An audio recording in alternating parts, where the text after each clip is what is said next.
비전공자를 위한 이해할 수 있는 파이썬. 우리는 본 동영상을 통해 파이썬에 대해서 공부해 볼 건데요. 가장 먼저 파이썬을 공부해야 하는 이유에 대해서 알아보겠습니다. 현재 프로그래밍의 시대라고 해도 과언이 아닐 정도로 다양한 프로그램들은 우리 삶에 녹아 있습니다. 챗 GPT와 같이 다양한 프로그램들이 삶의 질을 향상시키는 시대가 왔습니다. 그렇다면 이러한 프로그램을 직접 만들어 보기 위해서는 어떻게 해야 될까요?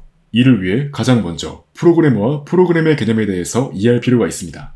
가장 먼저 프로그래머란 컴퓨터에게 일을 시키는 사람을 의미합니다. 이어서 프로그램이란 컴퓨터에게 주어지는 실질적인 명령어들을 의미합니다. 컴퓨터는 주어진 명령어들을 차례대로 실행하며 사람이 해야 할 일을 대신 수행한다는 점이 그 특징입니다. 일반적으로 반복적인 업무를 컴퓨터가 사람 대신에 수행해준다는 점이 그 특징인데요.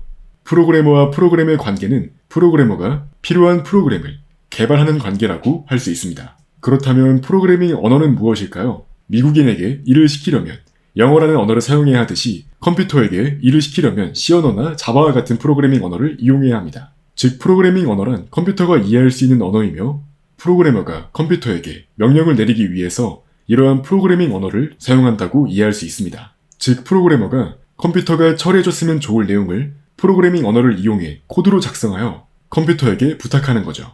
즉 프로그래밍 혹은 개발이라고 하는 것은 프로그래머가 프로그래밍 언어를 이용해 프로그램을 만드는 행위를 의미합니다. 이때 사용하는 다양한 프로그래밍 언어들로는 파이썬, 자바, C, 자바스크립트와 같은 것이 존재합니다. 우린 이 중에서 파이썬을 공부해 볼 건데요. 파이썬을 공부해야 하는 이유를 정리하면 바로 다음과 같습니다. 파이썬을 이용하면 우리가 원하는 프로그램을 개발하고 사용할 수 있습니다. 또한 파이썬은 인간이 이해하기 쉬운 언어 중 하나입니다. 더불어 무료로 사용할 수 있으며 파이썬을 사용하는 사람이 많기 때문에 손쉽게 사용할 수 있는 다양한 라이브러리가 존재한다는 점은 큰 장점입니다. 이번 영상은 최원영 작가가 쓴 비전공자를 위한 이해할 수 있는 파이썬 책을 바탕으로 만들었습니다. 영상을 보면서 조금이라도 이해가 안 가는 내용이 있다면 이 책을 꼭 읽어보세요. 특히 기초 지식이 부족한 비전공자에게 적극 추천합니다. 본 영상과 별개로 최원영 작가가 직접 만든 무료 동영상 강의도 제공하고 있으니 책으로 공부하고 영상으로 한 번 더 복습하면 보다 빠르게 실력을 키울 수 있습니다. 파이썬 문법에 대해서 공부하기 전에 가장 먼저 파이썬 프로그램에 대해서 이해해 보겠습니다. 인간과 컴퓨터 사이의 매개체에 대해서 알아볼 필요가 있습니다. 컴퓨터는 내부적으로 0과 1로 이루어진 기계어를 쓰기 때문에 인간이 직접적으로 컴퓨터와 대화하기는 쉽지 않습니다. 그래서 중간 매개 역할을 수행하는 컴파일러 혹은 인터프리터가 필요합니다. 그래서 실질적으로 프로그래머가 만든 코드가 실행되기 위해서는 바로 다음과 같은 과정을 거치는데요. 프로그래머 혹은 개발자가 프로그래밍을 통해서 코드를 만들게 됩니다. 이때 프로그래밍이란 단어는 코딩 혹은 개발이라는 단어로 표현하기도 합니다. 물론 엄밀히 말하면 각각의 단어는 조금씩 다른 의미를 가질 수 있지만 우리가 통상적으로는 이 세 가지를 거의 같은 의미로 사용하는 경우가 많다는 점에서 이러한 표현들을 본 교육 동영상에서는 섞어서 사용하겠습니다. 결과적으로 프로그래밍 언어로 작성된 문서를 코드라고 표현하며 이러한 코드를 컴파일러 혹은 인터프리터가 해석을 해서 실질적으로 컴퓨터에서 이러한 코드가 동작할 수 있도록 하는 것입니다. 그렇다면 컴파일러는 어떤 역할을 실제로 수행하는 걸까요? 컴파일러는 프로그래밍 언어로 작성된 문서를 기계어인 0과 1로 바꾸어 줍니다. 0과 1로 바꾸는 데에는 시간이 오래 걸리지만 한번 0과 1로 바꾸면 프로그램이 빠른 속도로 동작한다는 점이 특징입니다. 즉 코드가 존재할 때 컴파일러를 통해서 바이너리 실행 파일로 바뀌게 되고 컴퓨터는 바이너리 실행 파일을 실행해서 읽어들여서 실제로 프로그램이 동작하게 되는 것입니다. 이렇게 컴파일러를 사용하는 언어를 컴파일 언어라고 하는데요. 대표적인 언어로는 C 언어가 있습니다. 과거 컴파일 언어가 대세였던 시대가 있었는데요. 컴퓨터의 성능이 좋아지면서 쉽고 편리한 프로그래밍으로 초점이 옮겨졌습니다. 결과적으로 컴파일러보다 프로그래밍 작업이 수월한 중간 매개인 인터프리터가 등장하게 되었습니다. 인터프리터는 전체 코드를 바이너리 파일로 만들어 놓지 않고 코드를 한 줄 한 줄 바로 실행한다는 점이 특징입니다. 대표적인 언어로는 파이썬이 존재합니다. 인터프리터는 컴파일러와 다르게 코드 전체를 읽어서 미리 처리해 놓지 않고 한 줄 한 줄 바로 실행한다는 점이 특징입니다. 대표적인 언어로는 파이썬이 존재합니다. 우리는 인터프리터 언어인 파이썬을 공부하게 될 건데요. 파이썬 언어를 배우기 위해 프로그램을 설치하는 이유에 대해서 알아보겠습니다. 우리가 파이썬으로 작성된 코드를 동작시키기 위해서는 별도의 파이썬 프로그램을 설치해야 할 필요가 있는데요. 그 이유에 대해서 알아보겠습니다. 컴퓨터에는 다양한 부품들이 존재합니다. CPU, 메모리, 보조기억 장치 등이 존재하는데요. 우리는 일반적으로 이러한 부품들을 하드웨어라고 표현합니다. 컴퓨터의 소프트웨어 중에서는 운영체제라고 불리는 것이 바로 이러한 하드웨어들을 관리하는데요. 이때 문제는 이러한 운영체제마다 지원하는 언어가 다를 수 있다는 점입니다.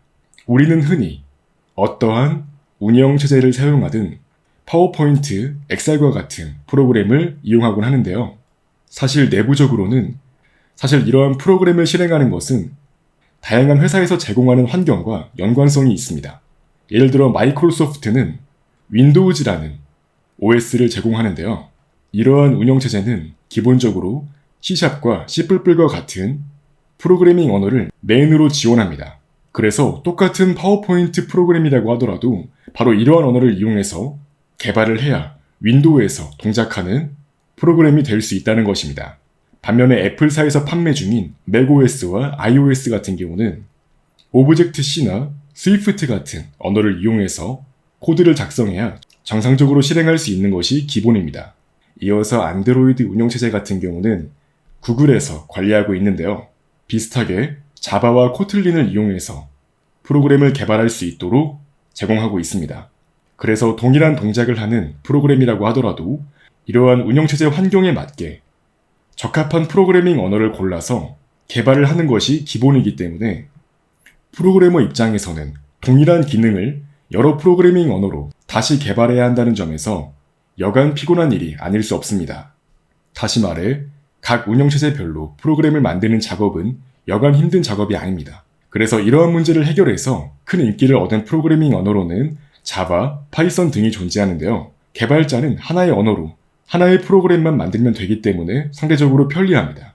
예를 들어서 파이썬 언어로 만든 프로그램은 윈도우나 맥OS 위에서 동작할 수 있는데요. 동일한 프로그램을 한 번만 만들어도 이처럼 여러 운영체제 위에서 동작할 수 있기 때문에 프로그래머 입장에서 상당히 편리하게 개발할 수 있습니다. 단 파이썬은 아직 모바일 OS 위에서 동작하는 프로그램을 만드는 데 한계가 있는 편입니다. 이어서 개발 환경에 대해서 알아보겠습니다. 우리가 실제로 코딩을 할 때 이러한 메모장을 이용해서 코딩을 할 수 있을까요?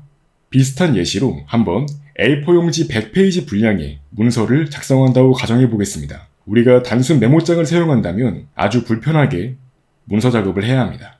그래서 우리는 흔히 문서 작업을 할 때 워드나 한글 등을 이용해서 문서를 작성하곤 합니다. 한 가지 알아두면 좋은 점은 프로그래밍 또한 코드를 작성하는 일종의 문서 작업으로 이해할 수 있다는 겁니다. 프로그래밍에서는 오탈자가 하나라도 존재하면 정상적으로 동작하지 않을 수 있습니다. 그래서 통합 개발 환경을 이용해서 전반적인 오탈자 관리부터 코드 추천까지 다양한 기능을 편리하게 이용할 수 있습니다. 파이썬으로 프로그램을 작성할 때는 흔히 파이참이라는 통합 개발 환경을 이용하는 것이 일반적입니다.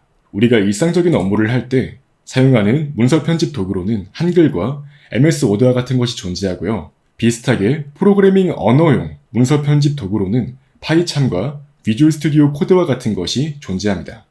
우리가 문서 작업을 할 때 워드, 한글 등 각가지 문서 작업 프로그램마다 적절한 파일 확장자를 사용하고 있는데요. 파이썬의 경우 확장자는 .py입니다.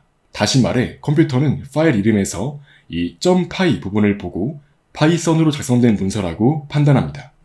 파이참은 대표적인 파이썬 개발 환경으로 jetbrain사에서 개발하여 다양하고 편리한 개발 관련 기능을 제공합니다.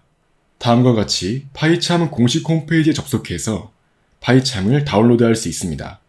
여기 다운로드 버튼을 눌러서 다운로드 페이지로 이동한 뒤에 조금 아래로 내려오시면 무료로 사용할 수 있는 파이참 커뮤니티 에디션이 존재합니다. 여기에서 자신이 사용하고 있는 운영체제에 맞는 설치 프로그램을 다운로드 하시면 됩니다. 다음과 같이 파이참 설치 프로그램이 실행되면 다음 버튼을 눌러서 정상적으로 파이참을 설치할 수 있습니다.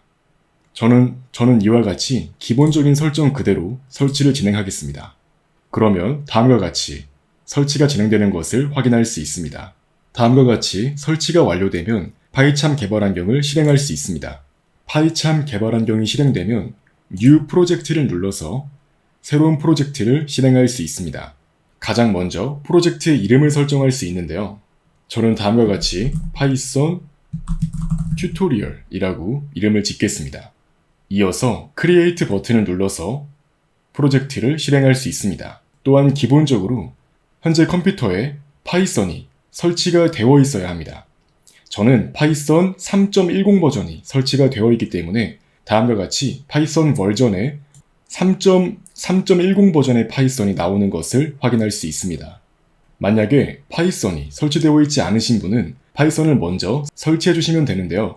파이썬을 설치하기 위해서는 만약에 본인의 컴퓨터에 파이썬이 설치되어 있지 않다면 잠깐 개발 환경을 나와주시고 이렇게 종료해 주신 뒤에 파이썬 공식 홈페이지에 접속하셔서 다운로드 탭에서 자신의 운영체제에 맞는 다운로드 페이지로 이동해 줍니다. 저는 가장 최신의 파이썬보다는 조금 안정적으로 동작하기를 기대할 수 있는 3.11 버전의 파이썬을 설치해 주겠습니다. 파이썬을 설치할 때는 아래에 파이썬을 패스에 추가해 줄 수 있도록 하고 인스톨 버튼을 눌러서 설치를 진행하시면 됩니다. 설치가 완료되면 다음과 같이 파이썬 설치 프로그램을 종료해 주시고 파이참을 다시 실행해서 정상적으로 파이썬이 설치되어 있는지 확인할 수 있습니다. 확인해 보시면 방금 설치했던 파이썬 3.11 버전이 정상적으로 버전으로 잡히는 것을 확인할 수 있습니다. 그래서 결과적으로 파이썬 튜토리얼이라고 프로젝트 이름을 지은 뒤에 프로젝트를 생성해 주겠습니다. 그러면 다음과 같이 정상적으로 프로젝트가 생성되는 것을 확인할 수 있습니다. 정상적으로 파이참 개발 환경이 실행된 것을 확인할 수 있습니다. 프로젝트가 생성되면 가장 먼저 프로젝트 폴더를 우클릭한 뒤에 파이썬 파일을 생성해 줍니다. 그래서 main.py라고 이름을 지어줄게요.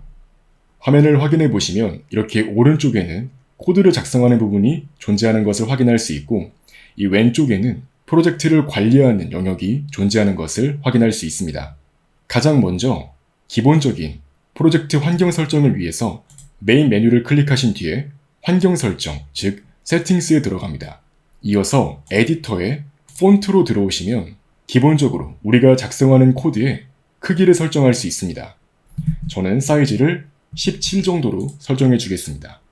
그러면 작성하는 코드가 조금 더 커지는 것을 확인할 수 있습니다.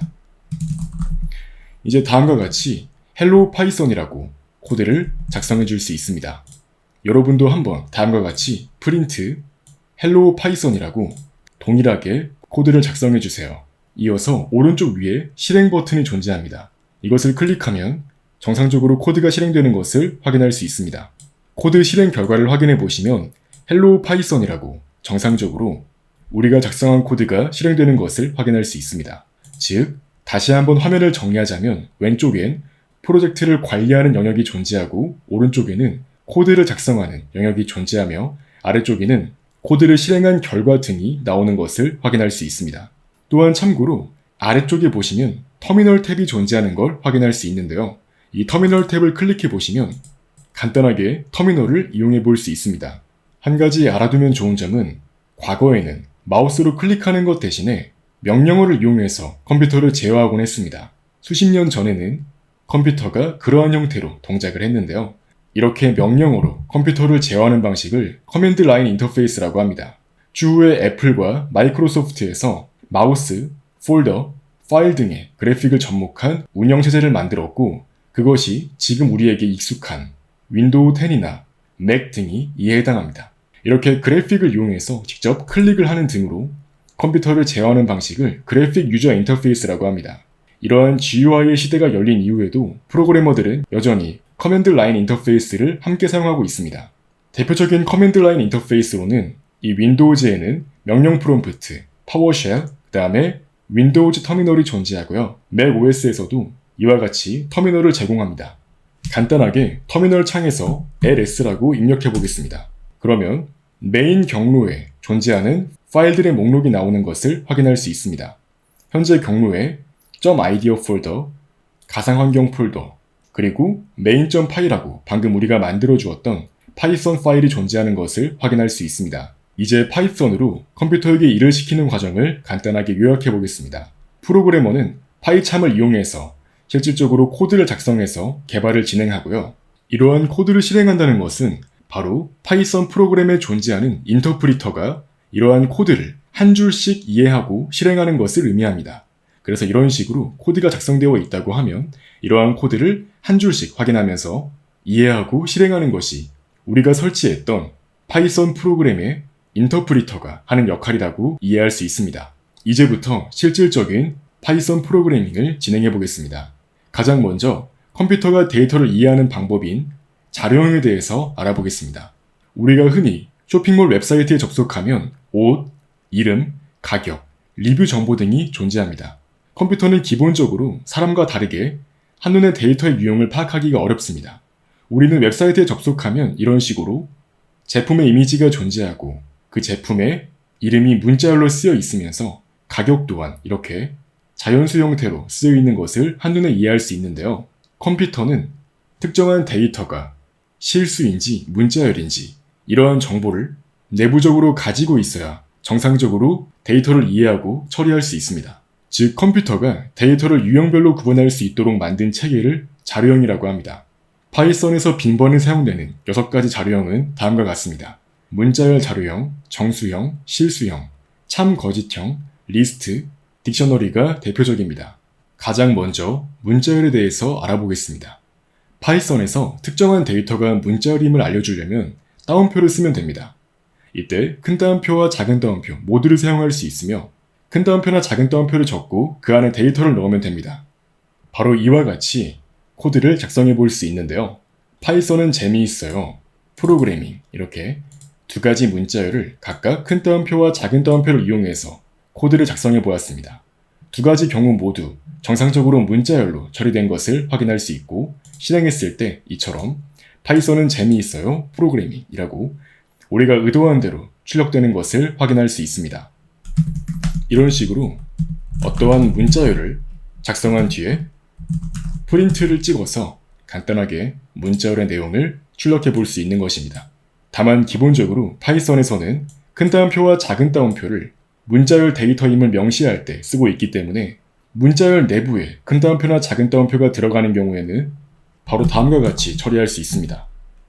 그는 파이썬을 배우세요 라고 말했다. 이런 식으로 문자열 안에 큰 따옴표가 들어가는 경우에는 이처럼 앞에 백슬래시를 넣어주어서 백슬래시 큰 따옴표 이런 식으로 작성을 해주게 되면 문자열 내부에 큰 따옴표를 넣을 수 있는 것을 확인할 수 있습니다. 실행 결과 이처럼 큰 따옴표가 포함되는 걸 확인할 수 있습니다. 기본적으로 문자와 문자열의 차이는 문자는 하나의 글자를 의미한다는 점이 특징입니다. 이런 식으로 1, 2, 3, A, B, C 이렇게 각각 이렇게 하나의 글자로 구성된 것을 문자라고 표현하고 헬로 월드와 같이 2개 이상의 문자로 구성된 형태를 문자열이라고 합니다. 하지만 우리가 파이썬으로 코딩을 할 때 문자와 문자열은 별도로 구분되지 않으며 모두 문자열 형태로 인식됩니다.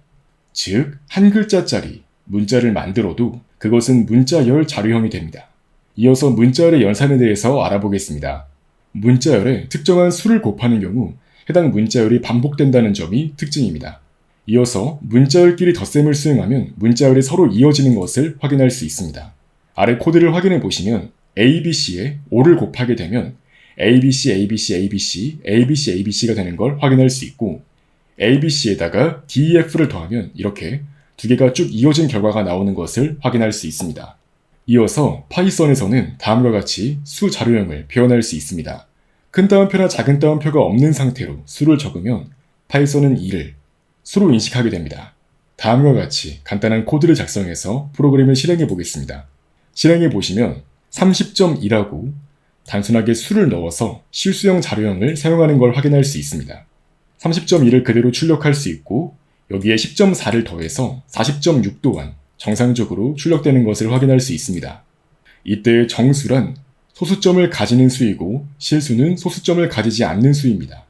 인간에게는 2와 2.0은 사실 같은 값을 가지는 수이지만 소수점의 유무에 따라서 컴퓨터가 내부적으로 데이터를 다르게 처리합니다. 이어서 참 거짓 자료형에 대해서 알아보겠습니다. 프로그래밍은 논리가 필요한 작업입니다. 그래서 참이면 이런 동작으로, 거짓이면 저런 동작으로 나뉘는 경우가 많습니다. 그래서 참, 거짓 자료형을 사용할 수 있는데요. 이것은 true 혹은 false의 값을 가지는 자료형입니다. 단순하게 변수에 true 값을 넣어서 실행해 볼 수 있고요. 이런 식으로 false 값을 넣어서 실행해 보면 마찬가지로 false가 출력되는 걸 확인할 수 있습니다. 이렇게 true 혹은 false 값을 가지는 데이터를 참, 거짓 자료형의 데이터라고 말할 수 있습니다. 이어서 우리가 함께 사용해 보았던 프린트 함수 외에 타입 함수에 대해서도 알아보겠습니다. 우리는 지금까지 특정한 데이터를 터미널에 출력하기 위해서 이 프린트 함수를 사용했는데요. 프린트 함수 외에 타입 함수 또한 마찬가지로 파이썬이 기본적으로 제공하는 내장 함수인데요. 타입 함수를 사용하면 특정한 데이터의 자료형을 알 수 있습니다. 파이썬에서는 기본적으로 각각의 데이터를 클래스라는 것으로 내부적으로 처리하고 있는데요. 실제로 문자열 10의 타입을 출력하도록 만들면 이렇게 스트링이라고 나오는 것을 확인할 수 있고, 수 데이터인 10에 대해서도 타입을 출력하도록 만들면 int가 나오고, 10.0 같은 경우는 플랫이 나오고, true 같은 경우는 부울 데이터라고 나오는 걸 확인할 수 있습니다. 참고로 부울 데이터는 참, 거짓 데이터를 말합니다. 그래서 이런 식으로 파이썬에서는 특정한 데이터가 어떠한 타입인지, 즉 어떠한 자료형인지를 타입 함수를 이용해서 프로그램이 실행되는 도중에 확인할 수 있습니다. 이제 우리가 공부해본 문자열, 정수, 실수, 그리고 참, 거짓 자료형을 표로 정리해서 나타내면 다음과 같습니다. 먼저 문자열은 큰 따옴표나 작은 따옴표를 이용해서 문자열 데이터임을 표현할 수 있다고 말씀드렸고요. 정수형 데이터나 실수형 데이터는 따옴표 없이 수를 표기하면 정수인지 실수인지 확인할 수 있고요. 정수의 경우 소수점이 없고, 실수의 경우 소수점이 있는 것을 확인할 수 있습니다.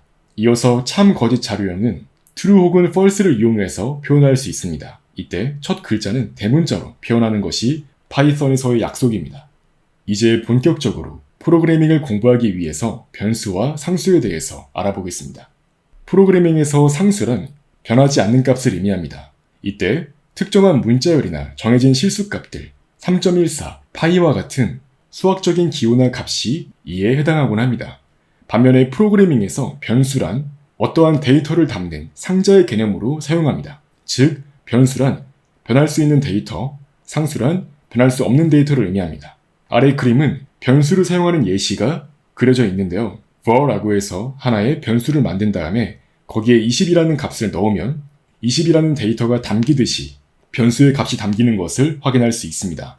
우리는 이미 변수의 값을 할당하는 방법에 대해서 알고 있는데요. 바로 등호를 사용하면 됩니다.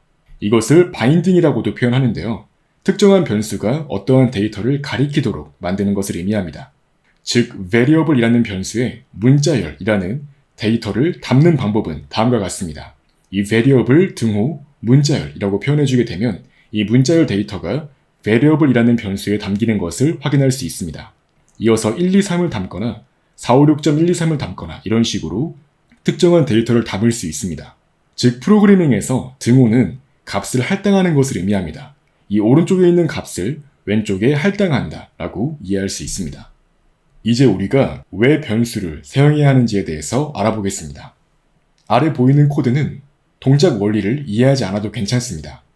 현재 우리는 파이썬을 처음 공부하는 입장이기 때문에 여기 보이는 코드의 동작 방식을 정확히 이해하지 않아도 괜찮습니다. 그냥 이러한 코드가 존재하는구나 라고만 확인하시고 설명을 들으시면 됩니다. 이 코드의 동작 방식에 대해서는 추후에 자세하게 알아보겠습니다. 아래 코드는 기본적으로 다운로드라는 폴더에 존재하는 모든 EXE 확장자를 가지는 파일을 다큐먼트라는 폴더 안으로 옮기는 코드라고 이해할 수 있습니다. 다만 현재 코드를 확인해 보시면 반복적으로 다운로드와 다큐먼트라는 문자열이 명시되어 있는 걸 확인할 수 있습니다. 이런 경우에는 우리가 다운로드 폴더가 아니라 다른 폴더를 이용하고 싶다면 이 코드에서 일일이 이 다운로드라는 문자열을 다른 문자열로 바꾸어줘야 되기 때문에 폴더의 경로를 바꾸기 위해서는 여러 줄의 코드를 변경해야 한다는 점이 단점이라고 할 수 있습니다. 반면에 변수를 사용하는 경우 바로 다음과 같이 코드를 바꿀 수 있는데요. 마찬가지로 EXE 확장자를 가지는 파일을 소스 디렉토리에서 데스티네이션 디렉토리로 옮기는 것을 확인할 수 있습니다. 이때 코드 곳곳에 소스 디렉토리와 데스티네이션 디렉토리가 존재하는 걸 확인할 수 있는데요. 현재 코드에서는 경로를 바꾸기 위해서 단순히 여기 보이는 라인에서 이 변수의 값만 바꿔주면 되기 때문에 코드 전체를 다 바꾸지 않아도 괜찮습니다. 그렇다면 변수명을 어떻게 지을 수 있을까요? 변수의 이름을 지을 때는 일부 패키지에서 오류가 발생할 수 있기 때문에 주로 영문을 사용합니다. 또한 변수명에는 기본적으로 공백이 없어야 하며 여러 개의 단어를 이어서 변수명을 짓는 경우에는 단어와 단어 사이를 구분해서 표기하는 방법으로 카멜 표기법과 언더바 표기법을 사용할 수 있습니다. 카멜 표기법은 새로운 단어의 첫 글자를 대문자로 표기해서 단어의 의미를 구분하는 방법이고, 언더바 표기법은 단어 사이에 언더바를 넣어서 단어의 의미를 구분하는 표기 방법입니다. 또한 사용할 수 없는 변수의 이름도 존재하는데요. 바로 파이썬의 키워드에 해당하는 것이 그렇습니다. 키워드란 특정한 목적으로 사용하기로 약속된 예약어를 의미하는데요. 변수명으로 키워드를 이용하는 경우에는 오류가 발생합니다. 대표적인 키워드로는 import라는 키워드가 존재하는데요. 이것은 파이썬에서 특정한 라이브러리를 불러오기 위해서 사용하는 키워드입니다. 또한 변수는 숫자로 시작할 수 없으며 첫 글자는 영어 혹은 언더스코어로 시작해야 합니다. 실제로 파이썬에서 사용할 수 없는 예약어를 출력해보면 다음과 같습니다. false, none, true, and, as 이런 식으로 이미 프로그래밍을 하기 위해서 정의되어 있는 다양한 예약어인 것을 확인할 수 있습니다. 이것은 변수명으로 사용할 수 없다는 점이 특징입니다. 여기엔 이런 식으로 import 또한 존재하는데요. 실제로 import를 변수명으로 쓰려고 하면 다음과 같이 오류 메시지가 나오는 것을 확인할 수 있습니다.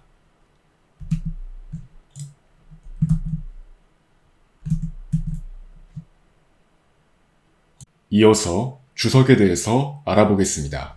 프로그래밍에서 주석이란 내가 작성하는 프로그램을 나 자신 혹은 다른 사람이 보아야 할 때 사용할 수 있습니다. 결과적으로 주석은 실제 프로그래밍 코드로서 동작하기보다는 코드를 설명하는 설명글과 같이 프로그래머들끼리 남겨놓을 수 있는 일종의 메시지라고 이해할 수 있습니다. 파이썬에서 주석은 샵 혹은 작은 따옴표를 3번 입력해서 작성할 수 있습니다. 간단하게 코드를 작성해 보겠습니다.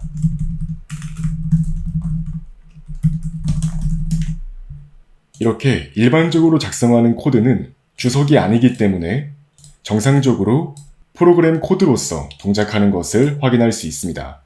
반면에 파이썬에서 샵을 입력한 뒤에 이처럼 주석을 작성할 수 있습니다. 이렇게 작성된 주석은 프로그램을 실행한다고 하더라도 프로그램 실행 결과를 바꾸지는 않습니다. 그래서 이처럼 변수의 값을 출력합니다.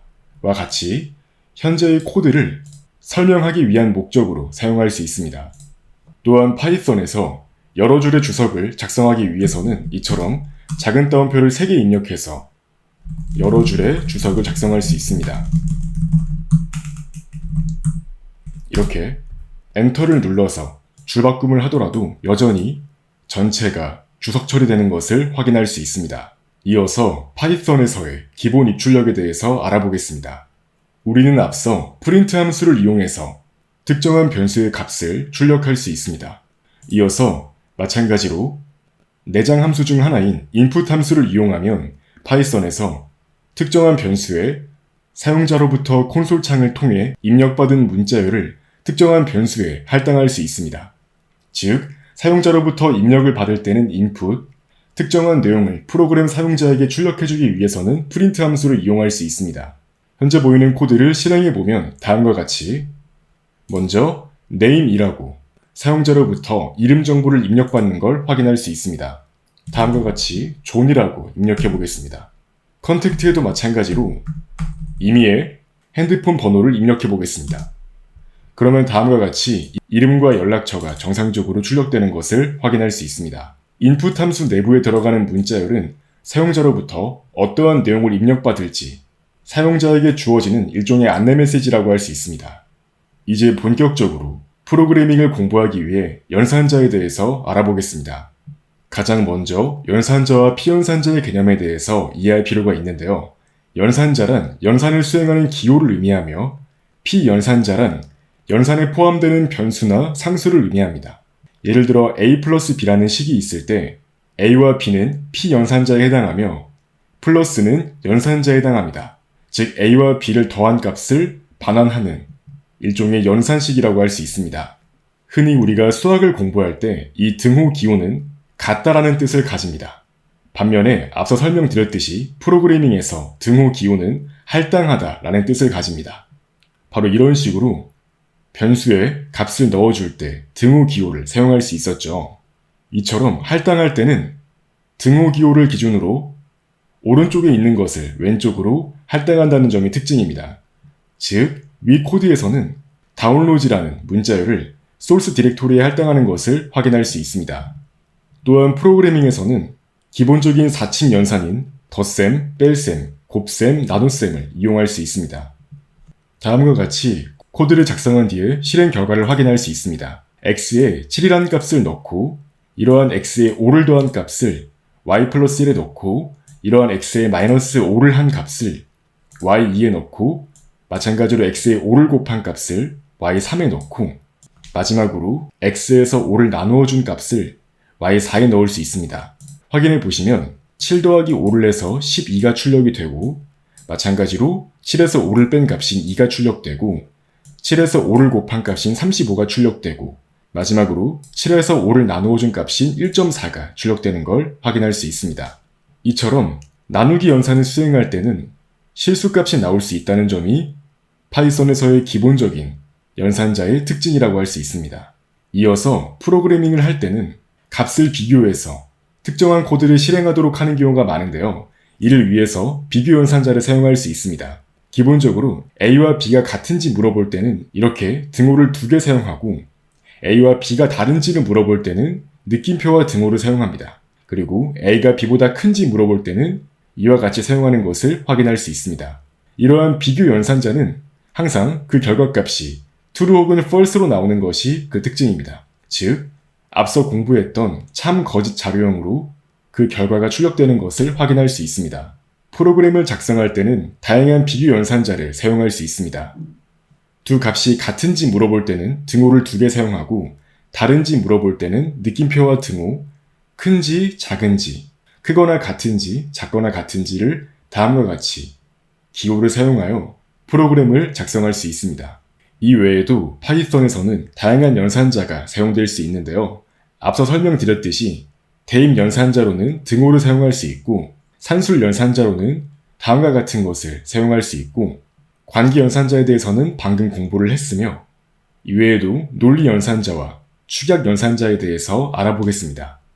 우리가 이미 공부를 했던 내용인데요. 이 등호를 이용하면 우변항을 좌변항에 넣을 수 있고 이것을 공식적으로 대입 연산자를 사용해서 변수의 값을 할당한다 라고 표현합니다. 이어서 산술 연산자로는 바로 다음과 같은 것이 존재하는데요. 앞서 공부했던 더하기, 빼기, 곱하기, 나누기를 제외하고도 목 구하기 연산자와 나머지 구하기 연산자가 사용될 수 있습니다. 이처럼 목 구하기 연산자를 사용하면 A에서 B를 나눈 몫인 1이 출력되는 것을 확인할 수 있으며 A에서 B로 나눈 나머지를 구하고자 할 때는 이처럼 나머지 연산자를 사용할 수 있습니다. 이는 모드 연산자라고도 합니다. 그래서 25를 13으로 나눈 나머지인 12가 정상적으로 출력되는 것을 확인할 수 있습니다. 이어서 관계 연산자를 사용하면 A와 B의 관계에 대해서 true 혹은 false로 알려주는데요. 이처럼 A가 B보다 큰지 물어봤으므로 25가 13보다 더 크다는 점에서 true가 출력되며 A와 B가 같은지를 물어볼 때는 false가 출력될 것입니다. 마지막으로 A가 B보다 작은지를 물어봤기 때문에 false가 출력될 겁니다. 이처럼 실행 결과를 확인해 보시면 true, false, false라고 예상했던 결과가 정상적으로 나오는 것을 확인할 수 있습니다. 이어서 파이썬에서는 논리 연산자로 not, and, or이 지원되는데요. 이것을 이용하면 참 혹은 거짓 자료형을 효과적으로 처리할 수 있습니다. not을 쓰게 되면 부정 연산자가 되기 때문에 뒤에 있는 값에 부정에 해당하기 때문에 true가 false로 바뀌어서 출력됩니다. 이어서 true and true라고 하면 양쪽의 값이 모두 참이기 때문에 이 값은 true가 되고 true and false가 되면 하나라도 값이 false이기 때문에 세 번째로 출력되는 값은 false가 됩니다. 마지막으로 true or false라고 하면 이 OR은 하나라도 값이 true라면 전체의 값이 true가 되기 때문에 true가 출력되는 것을 확인할 수 있습니다. 이어서 출력 연산자는 두 개의 연산자를 합친 형태라고 볼 수 있습니다. a 플러스 등호 7이라고 하는 것은 a라는 변수에 7이라는 값을 더해주겠다는 의미와 동일합니다. 마찬가지로 a 뒤에 곱하기와 등호를 함께 넣어주게 되면 a라는 변수에 3이라는 값을 곱해준 결과가 a에 담기게 됩니다. 실제로 코드를 실행해 보시면 a에 7이라는 값이 담겼다가 거기에 7이 더 더해져서 14라는 값이 출력되는 걸 확인할 수 있으며, 마찬가지로 거기에 3을 곱해서 42가 정상적으로 출력되는 것을 확인할 수 있습니다. 프로그램을 작성할 때 프로그램의 실행 흐름을 담당하는 조건문에 대해서 알아보겠습니다. 예를 들어 사용자가 A를 입력하면 어떤 코드를 실행하고 사용자가 B를 입력하면 다른 코드를 실행하고, 이처럼 사용자의 입력에 따라서 프로그램의 실행 흐름이 변경될 수 있는 경우에 사용할 수 있는 것이 바로 조건문입니다. 조건문이란 특정 조건이 참인지 거짓인지를 평가한 후에 이를 이용해 코드를 제어하는 문법이라고 할 수 있습니다. 예를 들어 어떤 내용이 참이면 이 코드를 실행해 라는 의미로 이해할 수 있습니다. 조건문으로는 바로 if문을 사용할 수 있는데요. if 뒤에 공백이 한 칸 필요하고 엔터를 치고 한 줄 아래로 내려가면서 공백으로 들여쓰기가 진행되어야 합니다. 이것이 파이썬에서의 if문 사용 방법이라고 할 수 있습니다. 그래서 조건이 참이면 내부 코드를 실행하고 거짓이라면 if문 내부를 실행하지 않고 넘어가게 됩니다. 예를 들어 날씨에 따라서 서로 다른 멘트를 출력하는 조건문은 다음과 같이 만들 수 있습니다. weather라는 변수에는 b라는 문자열이 담겨 있고 아래쪽으로 내려와서 if문이 실행되는 것을 확인할 수 있습니다. weather 변수의 값이 b라면 다음과 같이 두 줄을 실행하는 것을 확인할 수 있죠. 즉 여기 보이는 코드 블락이 여기 보이는 조건문의 값이 참이기 때문에 실행되는 것을 확인할 수 있습니다. 이어서 else는 if가 참이 아니면 실행되는 코드 블락을 명시하는 문법입니다. 바로 아래 그림과 같은 사용 규칙을 갖는데요. 이처럼 if문 아래에 바로 else문이 이어서 들어올 수 있고, 이 else는 위쪽에 있는 if가 참이 아니라면 실행되는 부분을 담당합니다. 그래서 이 weather의 값이 맑음일 때 다음과 같이 weather가 b가 아니라면 아래쪽의 코드가 실행되는 것을 확인할 수 있습니다. 이처럼 코드를 실행해 보시면 weather가 맑음으로 b가 아니기 때문에 이 else에 해당하는 코드 블락이 실행되고 있는 것을 확인할 수 있습니다. 이어서 파이썬에서는 elif 구문 또한 사용할 수 있습니다. elif는 else if의 줄임말로 이전에 있던 조건이 거짓일 때 다음 조건을 확인하는 문법입니다. 그래서 if, else if, else의 구조가 대표적이고 이때 else if의 경우 반복해서 등장할 수 있습니다. 또한 이 if부터 else까지가 하나의 조건문으로서 중간에 코드가 실행되면 뒤에 다른 조건이 있어도 그대로 조건이 끝난다는 점이 특징입니다. 그래서 바로 아래와 같은 코드가 가장 대표적인 조건문의 코드라고 볼 수 있습니다. 확인해 보시면 먼저 if가 등장하고 그 아래로 elif, elif, 그 다음 else가 등장하는 걸 확인할 수 있습니다. 이때 elif는 반복해서 등장할 수 있고 2개, 3개 이상도 나올 수 있습니다. 그리고 마지막은 항상 else의 형태가 나오거나 혹은 else가 나오지 않거나 해야 합니다. 그래서 현재 코드에서는 weather의 값이 b라면 이쪽 코드가 실행되고, 그렇지 않고 눈이라면 이쪽 코드가 실행되고, 그렇지 않고 흐림이라면 이쪽 코드가 실행되고, 그리고 비, 눈, 흐림 모두 해당하지 않는다면 바로 이쪽 코드가 실행되는 것을 확인할 수 있습니다. 그래서 현재 코드에서는 이 weather의 값이 맑음이기 때문에 가장 아래쪽 코드 블럭이 실행되는 것을 확인할 수 있습니다. 또 다른 예제 코드를 확인해 보겠습니다. count의 값에 따라서 적절한 내용을 출력하는 코드라고 볼 수 있습니다. 확인해 보시면 count의 값이 1이거나 2라면 2인석으로 안내하고 3이거나 4라면 4인석으로 안내하는 것을 확인할 수 있고, 그렇지 않다면, 즉 count의 값이 5 이상인 경우가 되겠죠. 그때는 대형석으로 안내한다고 출력하는 것을 확인할 수 있습니다. 이제부터 본격적으로 다양한 파이썬의 자료형에 대해서 알아보겠습니다. 먼저 문자열과 리스트에 대해서 알아보겠습니다. 파이썬의 문자열은 매우 강력한 기능을 제공합니다. 문자열에 포함되어 있는 문자는 0번째 순서부터 시작하는데요. 예를 들어 hello world라는 문자열이 존재할 때 HELLO 이렇게 각각의 문자는 0번째 순서부터, 즉 인덱스 0부터 출발하는 것을 확인할 수 있습니다. 또한 length 함수를 이용하면 문자열 변수의 길이를 구할 수 있습니다. 특정한 순서의 문자에 접근할 때는 인덱스의 번호를 이처럼 괄호 안에 넣어주는 방식으로 사용할 수 있습니다. 다음의 코드를 실행해 보시면 다음과 같이 스트링에 hello world라는 문자열이 담겨있기 때문에 인덱스 0에 문자를 출력하도록 하면 h가 출력되고, 그리고 전체 문자열의 길이를 출력하도록 만들면 11이라는 값이 출력되는 것을 확인할 수 있습니다.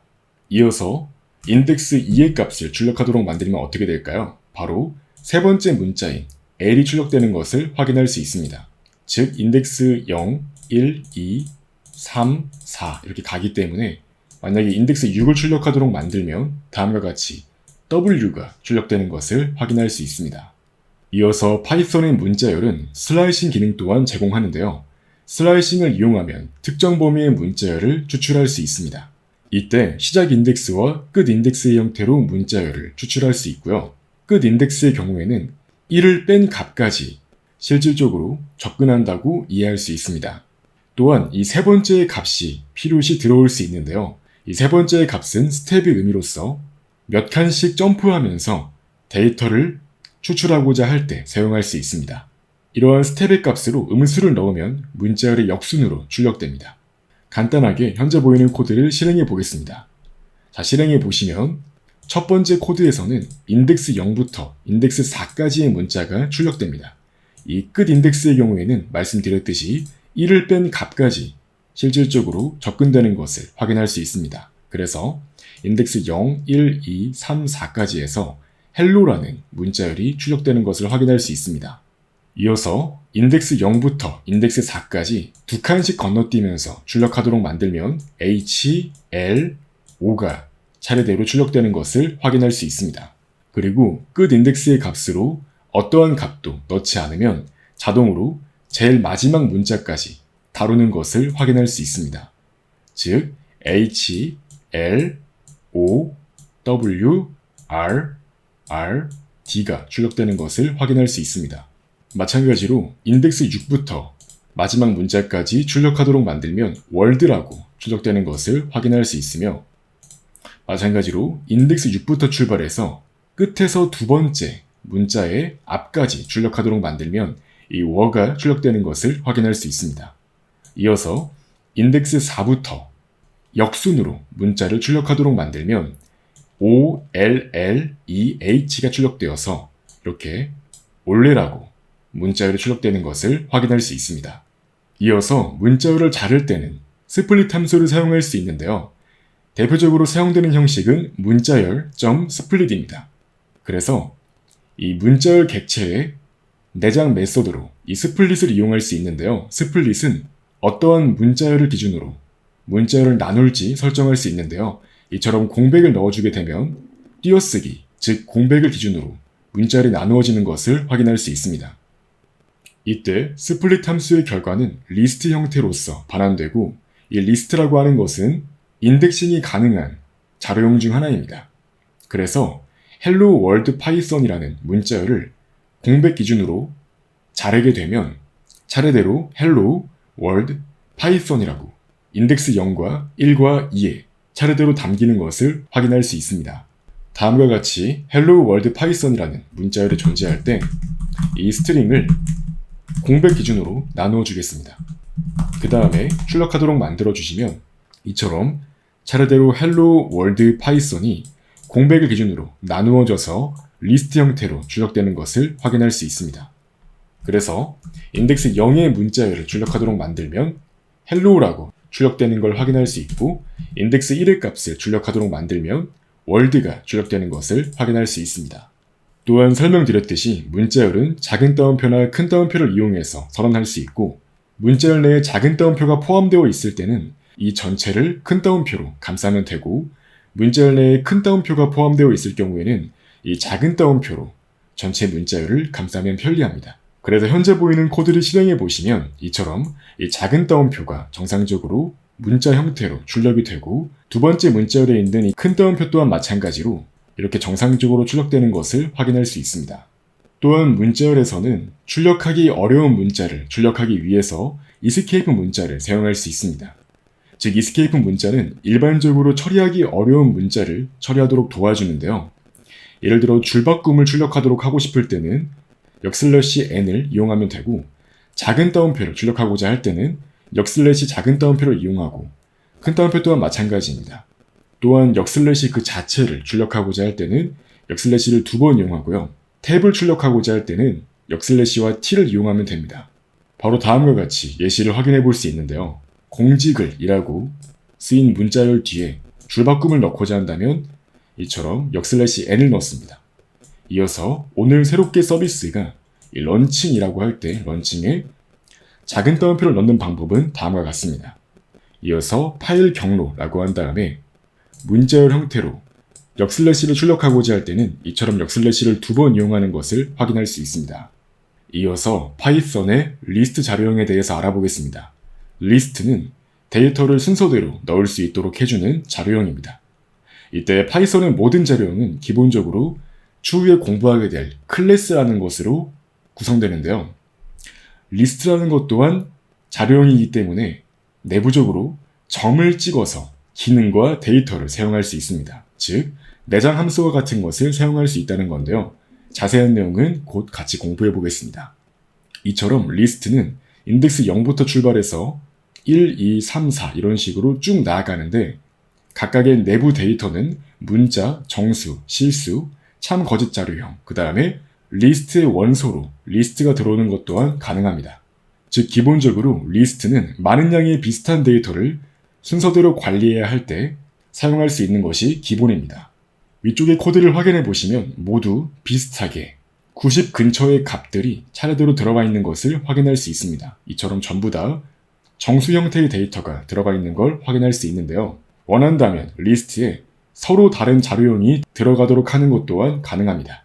그래서 문자열이 들어왔다가 정수가 들어왔다가 다시 문자열이 들어왔다가 정수가 들어왔다가 이렇게 데이터를 넣는 것 또한 가능합니다.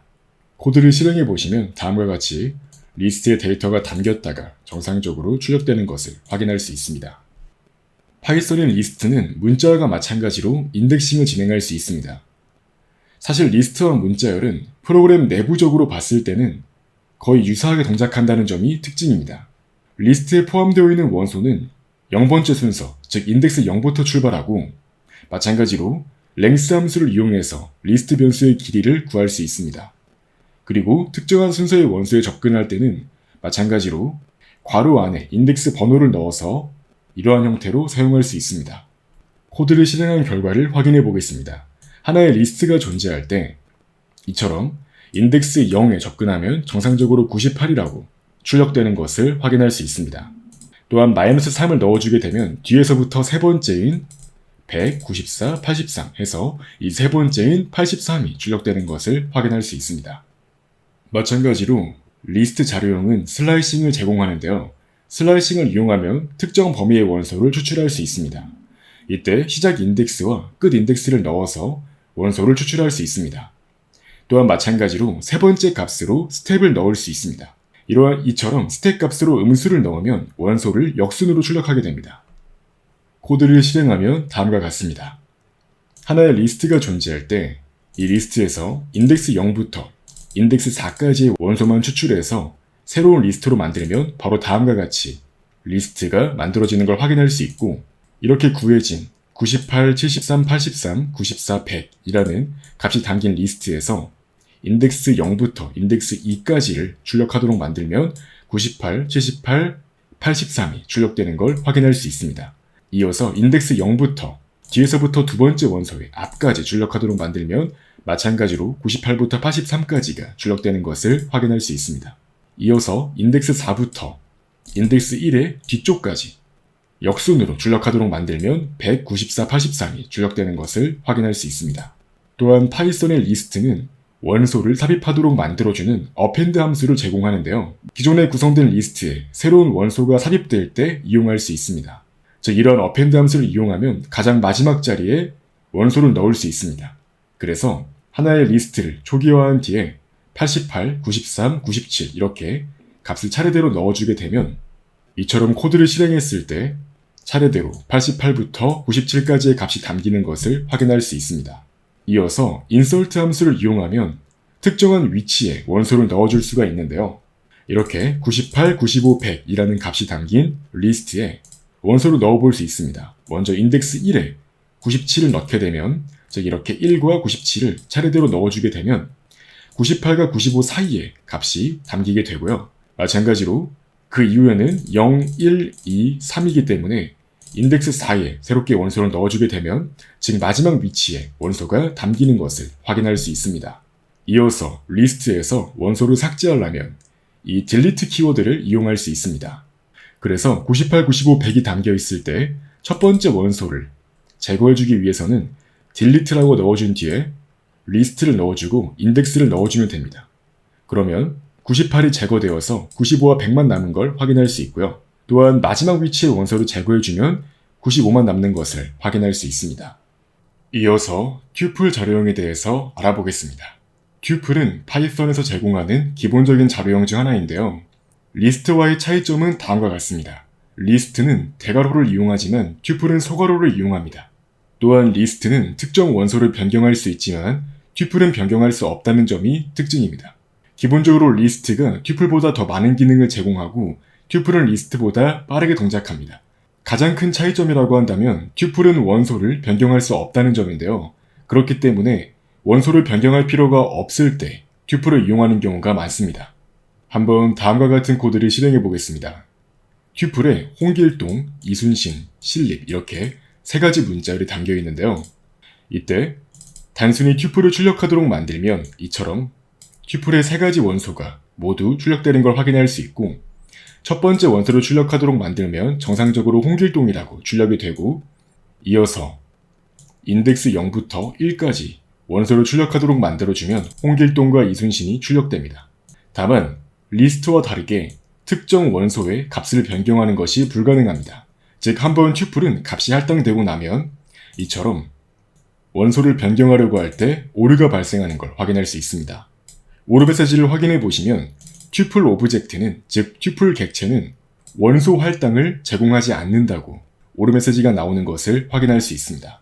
이처럼 원소의 값을 바꾸지 않을 때 튜플을 사용할 수 있습니다. 이제 파이썬에서 시퀀스 자료형이라는 단어가 어떤 의미를 가지는지 확인해 보겠습니다. 시퀀스 자료형이란 원소가 순서를 가지는 자료 구조를 의미합니다. 즉 앞서 공부했던 문자열, 리스트, 튜플이 모두 다 시퀀스 자료형에 속합니다. 코드를 실행해 보시면 다음과 같이 정상적으로 문자열과 리스트, 튜플 각각 원소가 출력되는 것을 확인할 수 있습니다. 그리고 각각의 시퀀스 자료형은 그 길이를 length 함수를 이용해서 출력하도록 만들 수 있습니다. 그래서 모두 길이가 5라고 정상적으로 출력되는 것을 확인할 수 있습니다. 앞서 공부한 문자열, 리스트, 튜플 이 세 가지 시퀀스 자료형들은 모두 인덱싱과 슬라이싱을 이용할 수 있습니다.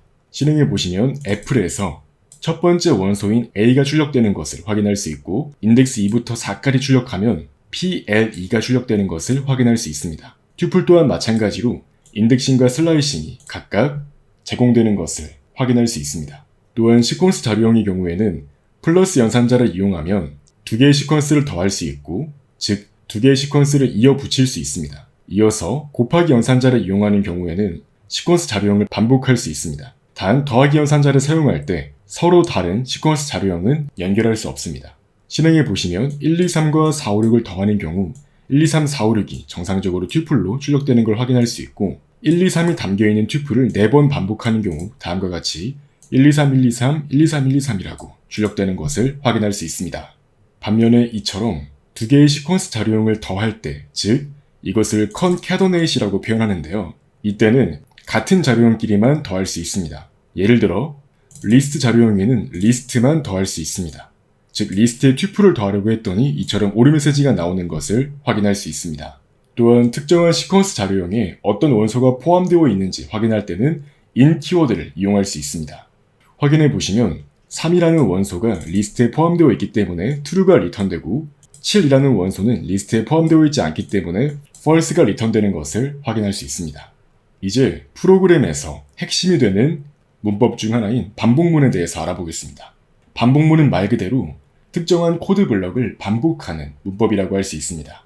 반복문으로는 이처럼 for문을 기본적으로 사용할 수 있는데요. 반복문이란 반복되는 상황을 제어하는 문법으로서 대표적인 반복 문법으로는 for문과 while문을 사용할 수 있습니다. 파이썬에서 for문은 주로 리스트에서 함께 사용되고 리스트에 있는 데이터를 하나씩 가져와서 for문 아래 내부 코드를 반복해서 실행하게 됩니다. 즉 확인해 보시면 이런 리스트와 같은 데이터가 들어왔을 때 0번째 데이터, 1번째 데이터 이런 식으로 원소가 나열되어 있을 겁니다. 이때 for문에서는 이 변수가 특정한 변수명을 가지는 변수가 차례대로 0번째 데이터, 1번째 데이터, 2번째 데이터를 그 값으로 가지게 됩니다.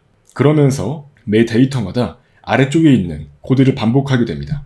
즉 여기 보이는 for문을 실행하게 되면 바로 아래와 같이 리스트에 있는 0번째 데이터를 넣어서 코드를 실행하고 이어서 리스트에 있는 1번째 데이터를 넣어서 코드를 실행하고 이렇게 반복을 해서 리스트에 있는 마지막 데이터를 넣어서 코드를 실행하게 됩니다. 이러한 반복문이 얼마나 유용한지 확인하기 위해서 한번 반복문이 없는 상황을 가정해 보겠습니다. 우리가 해야 할 일을 차례대로 출력하는 코드는 바로 다음과 같이 작성할 수 있는데요. 코드를 실행해 보겠습니다. 실행해 보시면 반복문이 없는 경우에는 이처럼 오늘 업무가 무엇인지 인덱스 0부터 인덱스 5까지 차례대로 매 라인마다, 매 줄마다 코드가 들어가 있는 걸 확인할 수 있습니다. 다만 여기에서 이 인덱스만 사실상 값이 바뀌기 때문에 유사한 코드를 반복적으로 실행하는 것으로 이해할 수 있습니다. 바로 이럴 때 사용할 수 있는 것이 반복문입니다. for문을 이용하면 바로 다음과 같이 짧은 코드로 작성할 수 있습니다. for 다음에는 이 변수명을 적는데요. 변수명으로는 to도라고 적어주겠습니다. 그 다음에 in 뒤에는 반복 가능한 객체, 즉 리스트와 같은 데이터가 들어와야 합니다. 그래서 총 6개의 원소가 있죠. 이 0번째부터 5번째까지 차례대로 데이터가 to2에 담기게 되는데요. 매 데이터마다 여기 보이는 코드가 실행되기 때문에 프린트 뒤에 오늘 업무 to도라고 정상적으로 출력되는 것을 확인할 수 있습니다. 이처럼 코드를 실행해 보시면 아까와 동일하게 결과가 나오는 것을 확인할 수 있습니다. 실제 코딩을 할 때는 이처럼 반복문과 조건문을 함께 사용하는 경우가 많은데요. 한번 다음과 같은 프로그램을 작성해 보겠습니다. 지난 열흘간의 일기예보를 토대로 비나 눈이 오는 날이 며칠인지를 통계를 내보고자 합니다. 다음과 같이 열흘에 대해서 일기예보 정보가 주어진 상황을 가정해 보겠습니다. 이때 forecast에 있는 각각의 원소를 차례대로 확인을 하면서 그 일기예보의 값이 비 혹은 눈이라면 다음과 같이 비나 눈이 온 날짜에 1씩 더해서 수를 세주는 것을 확인할 수 있습니다. 즉 10일간 비나 눈이 온 날짜는 rain snow days 1입니다 라고 정상적으로 변수의 값을 출력해 주도록 만들어주면 비 혹은 눈의 개수를 셀 수 있습니다. 실행해 보시면 다음과 같이 10일간 비나 눈이 온 날짜는 6일입니다 라고 출력되는 것을 확인할 수 있습니다. 이어서 반복문에서는 continue라는 구문이 사용될 수 있는데요. continue는 남은 코드를 건너뛰고 다음 반복을 시작하고자 할 때 사용할 수 있습니다. 다음과 같이 1부터 6까지의 자연수가 담겨있는 리스트가 존재할 때 하나씩 원소를 확인하며 현재 보고 있는 원소가 2로 나누었을 때 나머지가 0이라면 이것은 짝수라고 할 수 있습니다. 즉 2의 배수인 경우 짝수라고 볼 수 있기 때문에 짝수일 때는 continue를 실행하도록 만듭니다. 그렇게 하게 되면 continue를 만나는 순간 그 아래쪽에 있는 코드는 실행되지 않고 다시 다음 원소를 이용해서 반복문의 코드가 실행됩니다. 그렇기 때문에 이처럼 홀수만 출력하도록 만들 수 있습니다. 이렇게 실행해 보시면 1, 3, 5만 정상적으로 출력되는 것을 확인할 수 있습니다. 즉 continue를 만남으로써 반복문의 다음 코드로 넘어가도록 만들어주는 것입니다.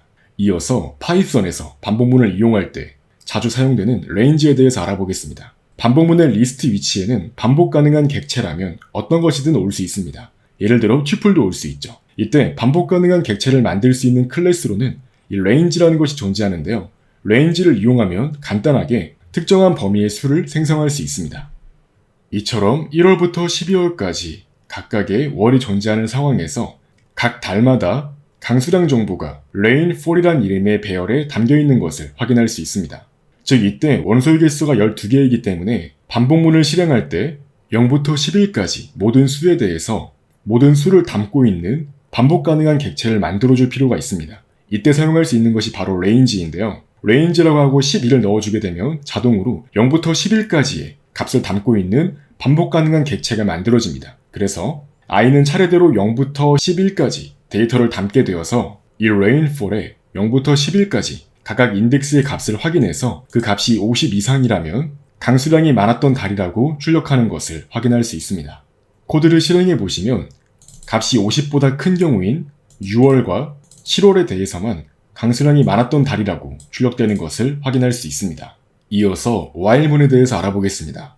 반복문은 대표적인 반복문으로 for문과 while문을 사용할 수 있다고 말씀드렸는데요. while문은 조건이 참이면 그 아래 while문 내부 코드가 반복적으로 실행되고 거짓이라면 그 즉시 while문을 탈출해서 반복을 중지하는 문법으로 이해할 수 있습니다. while문은 바로 다음과 같이 사용할 수 있는데요. 만약 while문을 250번만 반복하고 싶다면 바로 아래처럼 코드를 작성할 수 있습니다. 코드를 실행해 보시면 첫 번째 반복 중부터 250번째 반복 중까지 차례대로 코드가 250번 실행되는 것을 확인할 수 있습니다. 이처럼 while문은 별도의 변수를 이용해서 언제까지 반복할 것인지 명시할 수 있는데요. i라는 변수의 값이 0이었다가 여기 보이는 라인을 만났을 때 i가 0이기 때문에 한번 이쪽 코드를 실행합니다. 그래서 i는 1이 되고 이쪽 코드를 실행한 뒤에 다시 반복문으로 들어가서 i가 1이기 때문에 마찬가지로 250보다 작기 때문에 또 아래쪽에 코드를 실행합니다. 그래서 i가 2가 되고요. 다시 i가 2일 때 2가 250보다 작기 때문에 i가 다시 3이 되고 이런 식으로 일씩 증가하다가 i가 250이 되었을 때 이 while문을 탈출하는 것으로 이해할 수 있습니다. 이어서 파이썬에서의 딕셔너리 자료형에 대해서 알아보겠습니다. 딕셔너리는 사전 자료형이라고도 부릅니다. 우리가 흔히 사전에서 북이라는 영단어를 찾으면 책이라는 뜻이 쌍으로 나옵니다. 그래서 파이썬에서 딕셔너리는 키와 값을 저장하는 자료형이라고 할 수 있습니다. 이때 딕셔너리의 사용 규칙은 다음과 같이 중괄호를 이용하는 방식으로 이해할 수 있습니다. 그래서 특정한 키에 대한 값으로는 문자, 정수, 실수 등 다양한 자료형의 데이터가 올 수 있습니다. 딕셔너리의 특정한 키에 값을 매칭하기 위해서는 이처럼 대괄호를 이용하고 그 안에 키값을 넣어줍니다. 그 다음에 값 또한 지정해주면 됩니다. 또한 딕셔너리는 중괄호 안에 초기값을 넣어서 한 번에 초기화할 수도 있습니다. 코드를 실행해 보시면 이 사과라는 키값에 F를 넣고 사과라는 키에 해당하는 값을 출력하도록 만들면 애플이라고 정상적으로 출력되는 것을 확인할 수 있습니다. 한 가지 유의할 점으로는 딕셔너리의 키에는 문자, 정수, 실수, 참, 거짓 등 변하지 않는 자료형을 사용합니다. 다만 실수형을 키로 쓰는 것은 잘 추천하지 않습니다. 예를 들어 파이썬에서는 부동소수점 오차라는 개념이 존재하는데요. 실수값에 대해서 연산을 수행할 때 우리가 예상치 못했던 값이 튀어나오는 경우가 있습니다. 예를 들어 0.1과 0.1을 더하면 우리의 상식으로는 0.3이 나와야 합니다. 하지만 파이썬에서의 부동소수점 오차로 인해서 특이한 값이 나오곤 합니다. 즉 거의 0.3이라고 볼 수 있지만 조금 값이 다른 실수값이 나오곤 합니다. 그래서 실수형은 일반적으로 키로 잘 사용하지 않습니다. 또한 말씀드렸듯이 딕셔너리는 중괄호를 이용해서 이렇게 값을 넣어서 초기화할 수 있고 딕셔너리에 있는 값을 꺼내려면 이렇게 대괄호를 적고 그 안에 키를 넣어주면 됩니다. 이처럼 사전 자료용 데이터를 초기화해주고 이 아이디와 패스워드에 해당하는 값을 출력하도록 만들어주면 정상적으로 동빈과 1, 2, 3, 4가 출력되는 것을 확인할 수 있습니다. 이제 사전 자료형을 이용하는 다른 예시 또한 확인해 보겠습니다. 여기 보이는 예시는 재고 정보 확인 프로그램의 예시라고 할 수 있습니다. 딕셔너리 자료형에 모든 키 정보를 가져올 때는 이 키스라고 불리는 메서드를 사용하면 되는데요. 이렇게 하는 경우 모든 키들이 차례대로 출력되는 것을 확인할 수 있습니다. 코드를 실행해 보시면 다음과 같이 각각의 키가 출력되는 것을 확인할 수 있고요. 반면에 items 메서드를 이용하는 경우에는 키와 값의 쌍이 차례대로 첫 번째 변수와 두 번째 변수에 담겨서 아래쪽 코드를 실행하게 됩니다. 그래서 현재 보이는 코드는 이 재고가 5보다 작을 때만 여기 보이는 코드를 실행하도록 합니다. 그래서 세 번째를 제외하고 첫 번째와 두 번째, 그 다음 네 번째만 그 값이 출력되는 것을 확인할 수 있습니다. 또한 딕셔너리 자료형은 별도로 함수를 이용하지 않고 명시적으로 키에 대한 값을 넣는 것이 데이터를 삽입하는 방법입니다. 만약 딕셔너리에 존재하지 않는 데이터를 찾고자 하면 오류가 발생할 수 있습니다. 딕셔너리 자료형에서 원소를 삭제할 때는 delete 키워드를 사용할 수 있습니다.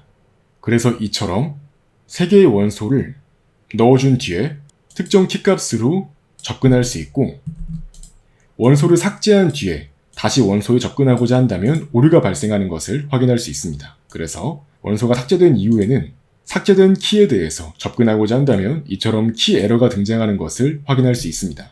또한 앞서 간단히 알아봤듯이 딕셔너리를 리스트로 바꾸고자 할 때는 keys, values 등을 사용할 수 있습니다. 딕셔너리에서 키만 추출하고 싶을 때는 keys를 사용할 수 있고, 값만 추출하고 싶을 때는 values를 사용할 수 있습니다. 그래서 결과적으로 리스트로 데이터를 바꿔주기 위해서는 리스트 함수를 이용할 수 있습니다. 이렇게 코드를 실행해보면 keys를 이용하는 경우 키에 해당하는 원소들만 값이 추출되어 출력되는 것을 확인할 수 있고, values를 이용하는 경우 value만 차례대로 출력되는 것을 확인할 수 있습니다. 앞서 공부한 내용을 요약하자면 다음과 같습니다. 파이썬에서는 자료구조 자료형을 제공하는데요. 이처럼 리스트와 튜플, 딕셔너리와 같이 원소를 여러 개 담을 수 있는 형태로 자료구조를 기본적으로 제공한다고 이해할 수 있습니다. 이 각각의 3가지 자료구조 자료형은 내장하고 있는 함수가 매우 다양합니다. 먼저 리스트 자료형은 비슷한 데이터를 순서대로 관리할 때 사용하고 대괄호를 이용합니다. 이어서 튜플 자료형은 소괄호를 이용하고 리스트와 흡사하지만 원소를 변경할 수 없다는 특징이 있습니다. 마지막으로 딕셔너리 자료형은 중괄호를 이용하고 각 원소를 키와 값의 쌍으로 관리한다는 점이 특징입니다. 이어서 파이썬 코드의 경우 생성형 AI를 이용하면 다채롭고 유용한 기능들을 제공하는 코드를 만들어 볼 수 있습니다. 대표적으로 생성형 AI를 활용해서 스크린샷 코드를 만들어 볼 수 있는데요. 한번 다음과 같이 챗 GPT에게 요청 메시지를 입력해서 코드를 작성해달라고 요청할 수 있습니다. 이러한 메시지를 입력하게 되면 다음과 같이 파이썬에서 스크린샷을 찍기 위해서는 필로우 라이브러리와 파이오토 GUI 라이브러리를 사용할 수 있다고 하네요. 바로 다음과 같이 요청 메시지를 입력해 보겠습니다.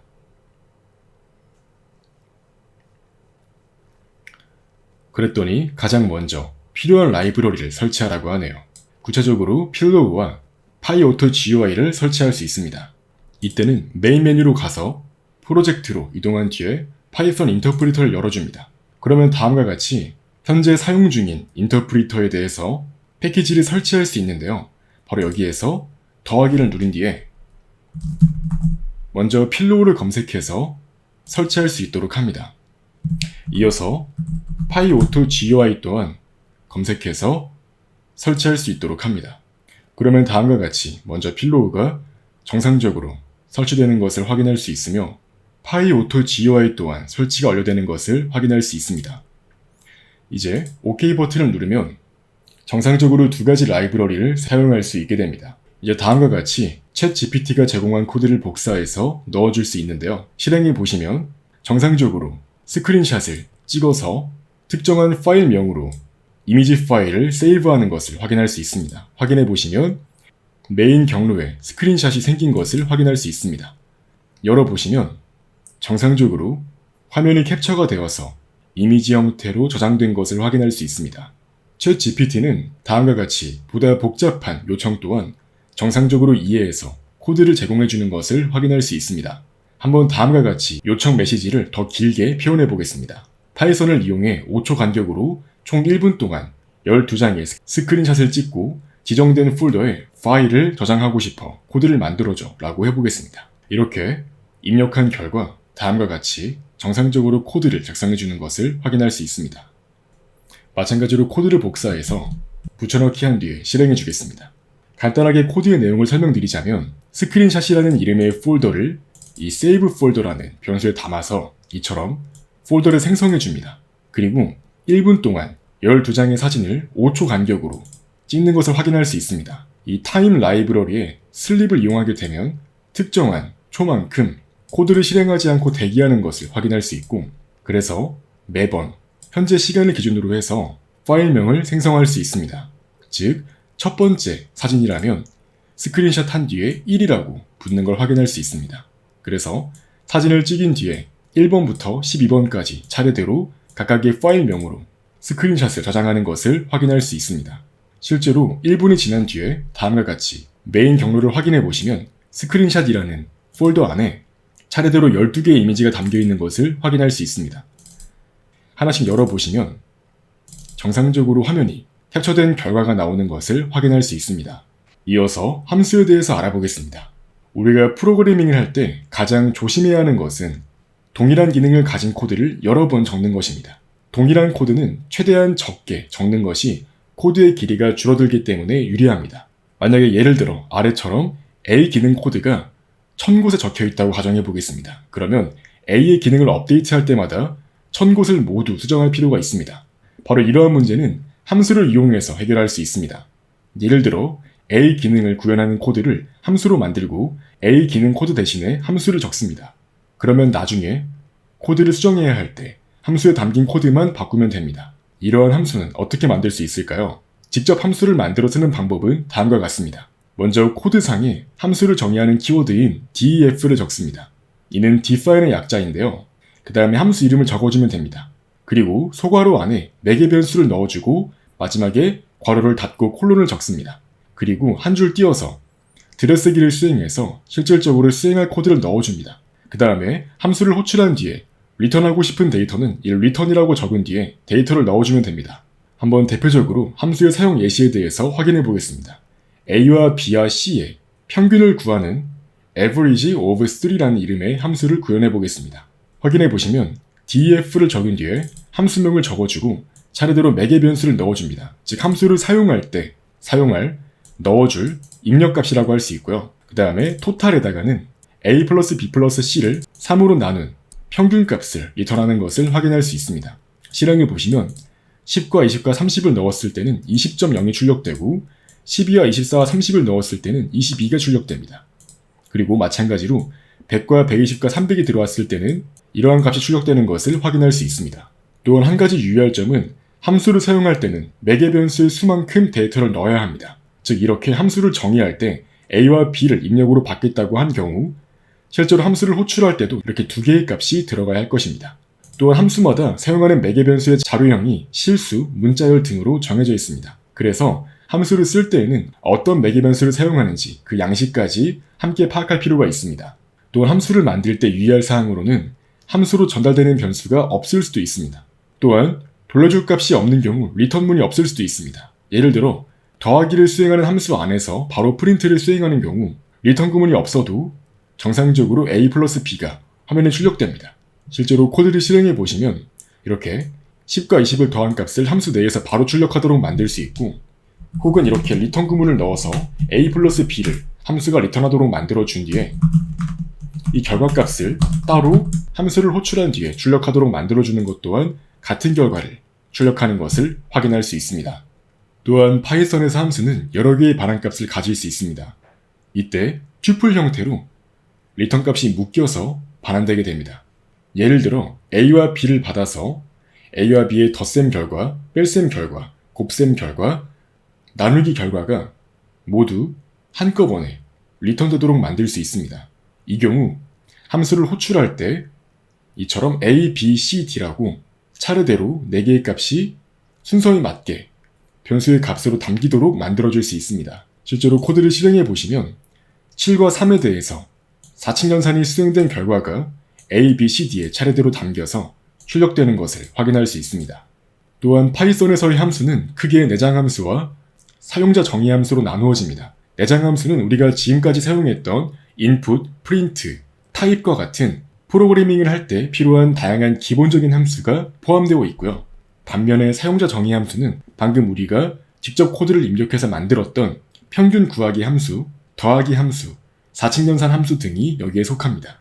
이제 파이썬에서 중요한 개념 중 하나인 모듈과 패키지에 대해서 알아보겠습니다. 우리는 파이썬을 이용하는 경우 다양한 라이브러리를 활용해서 유용한 기능을 개발할 수 있는데요. 엑셀 기능 같은 경우도 라이브러리를 이용합니다. 엑셀은 다뤄야 하는 데이터 양이 많아지면 속도가 느려지곤 합니다. 반면에 파이썬은 방대한 양의 데이터를 빠른 속도로 처리할 수 있습니다. 그래서 엑셀의 데이터를 파이썬으로 가져와서 작업하면 좋은데요.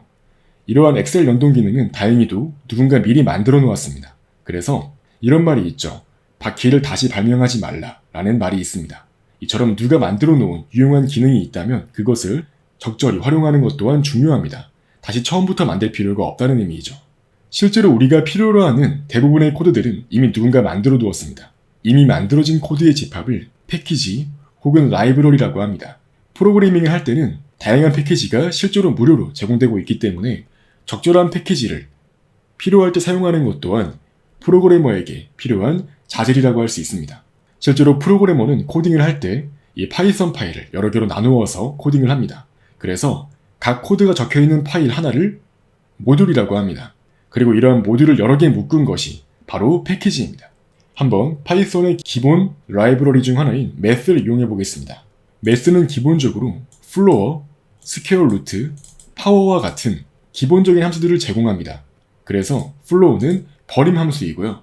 square root는 제곱근, power는 제곱을 수행하는 함수라고 이해할 수 있습니다. 파이썬에서의 패키지는 크게 둘로 나뉩니다. 먼저 표준 라이브러리고요. 이것은 파이썬 프로그램을 다운로드할 때 기본적으로 설치되는 라이브러리라고 이해할 수 있습니다. 그래서 파이썬 내부 프로그램에 있는 패키지로 이해할 수 있고 꼭 필요하거나 자주 사용하는 패키지와 모듈이 들어 있습니다. 방금 우리가 사용했던 math 또한 기본적인 수학적 기능을 담고 있는 표준 라이브러리라고 이해할 수 있습니다. 반면에 파이썬 표준 라이브러리에 없는 다른 패키지는 별도로 다운로드할 필요가 있습니다. 이처럼 파이썬 외부에 있는 패키지를 외부 라이브러리라고 합니다. 기본적으로 파이참에서 우리가 원하는 패키지를 설치하고자 할 때는 세팅으로 들어간 뒤에 프로젝트에 파이썬 인터프리터에 들어가신 뒤에 여기에서 이 더하기 버튼을 눌러서 다양한 패키지를 검색하고 설치할 수 있습니다. 그래서 앞서 설명드렸듯이 코드의 집합을 패키지 혹은 라이브러리라고 하고요. 기본적으로 파이썬에서 제공하는 표준 라이브러리가 아닌 경우 우리는 이를 외부 라이브러리라고 하고요. 이것은 필요할 때 별도로 설치해야 하는 라이브러리입니다. 아까 설명드렸듯이 파이썬 패키지 관리 도구를 이용해서 이처럼 패키지를 검색해서 이 파이참에서 설치를 진행해 줄 수 있습니다. 그렇다면 우리가 직접 이러한 패키지를 만들고자 할 땐 어떻게 하면 될까요? 바로 다음과 같이 할 수 있습니다.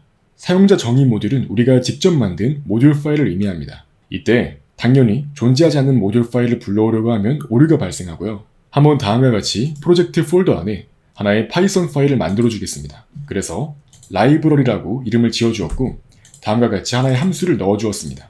즉 A와 B를 더하는 함수를 넣어 주었고요. 코드를 작성한 뒤에는 컨트롤과 S를 눌러서 코드를 저장해 줄 수 있도록 합니다. 이제 메인 코드에서 해당 라이브러리를 사용할 수 있는데요.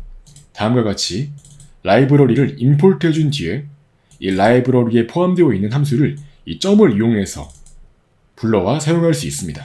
코드를 실행해 보시면 이 함수는 다른 파일에서 정의가 되어 있는 것을 확인할 수 있습니다. 또한 다음과 같이 특정한 함수만 사용하도록 만들 수가 있고 모듈을 짧게 줄여서 이름을 붙일 수도 있습니다. 예를 들어 다음과 같이 라이브러리 파일 안에 있는 addNum이라는 함수만 불러오고자 할 때는 from import를 이용해서 특정한 함수만 불러오는 것도 가능합니다. 이렇게 실행해 볼 수 있고요. 마찬가지로 동일한 결과가 나옵니다. 또한 라이브러리 이름이 긴 경우에 이처럼 AS를 이용해서 이것은 alias의 약자인데요. 별칭을 붙일 수 있습니다. 이처럼 L이라고 라이브러리의 이름을 짧게 바꾸어준 뒤에 l.addNum이라고 해서 마찬가지로 덧셈 결과를 출력할 수 있습니다. 이어서 파이썬의 객체지향 프로그래밍에 대해서 알아보겠습니다. 객체지향 프로그래밍을 이해하기 위해서는 4개의 용어 그룹을 이해할 필요가 있습니다. 먼저 클래스고요. 그 다음에 객체 혹은 인스턴스라고 불리는 것이 있고 이어서 기능, 함수, 메서드라고 불리는 것이 있습니다. 마지막으로 데이터, 변수, 혹은 속성, 혹은 프로퍼티라고 불리는 것 또한 존재합니다. 이렇게 4가지 개념에 대해서 함께 알아볼 것입니다. 우리는 파이썬으로 프로그래밍을 할 때 다양한 분야의 클래스들을 확인할 수 있습니다. 예를 들어서 판다스라는 라이브러리에서 제공하는 데이터 프레임이란 걸 이용하면 엑셀 형식의 데이터를 체계적으로 다룰 수 있습니다. 이어서 셀레니움이라고 불리는 라이브러리를 이용하면 웹 엘리먼트라는 클래스를 이용할 수 있는데요. 마찬가지로 웹페이지의 데이터를 체계적으로 다룰 수 있는 긴 코드입니다. 이어서 이렇게 라이브러리마다 다양한 클래스라는 것을 제공하고 있고 그것은 특정한 기능을 포함하고 있는 긴 코드의 일종이라고 이해할 수 있습니다. 그렇다면 클래스는 무엇일까요? 클래스라고 하는 것은 기능과 데이터를 내부적으로 가지고 있는 하나의 단위라고 할 수 있습니다. 즉 이처럼 클래스는 기능을 포함하고 있고 이러한 기능은 함수 혹은 메서드라고 불리고 이어서 데이터 또한 가지고 있습니다. 이러한 데이터는 마찬가지로 변수, 프로퍼티 혹은 속성이라고 부릅니다. 패키지와 클래스의 관계는 어떻게 될까요? 패키지는 클래스를 포함해서 이런저런 코드를 담을 수 있는 큰 상자의 개념이라고 할 수 있습니다. 그래서 패키지 안에는 모듈, 서브 패키지, 클래스, 그리고 기능과 데이터가 모두 포함된다고 할 수 있습니다. 앞서 공부했듯이 패키지를 이용할 때는 이렇게 점을 찍어서 특정한 클래스, 함수 혹은 변수 등에 접근할 수 있습니다. 이제 클래스와 인스턴스에 대해서 자세히 알아보겠습니다.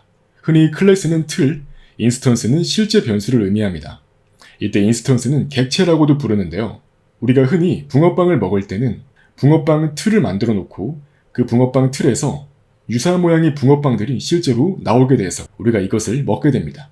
프로그래밍에서 클래스와 인스턴스는 이러한 개념과 매우 유사합니다. 클래스는 흔히 붕어빵 틀에 비유되고 인스턴스는 실제로 갖가지 정보를 담아서 나온 먹을 수 있는 붕어빵으로 이해할 수 있습니다. 즉 실체가 존재하는 객체를 인스턴스라고 부르고 그러한 객체를 만들 수 있도록 해주는 틀과 같은 역할을 수행하는 것이 클래스입니다. 클래스는 바로 다음과 같은 형태로 서론할 수 있습니다.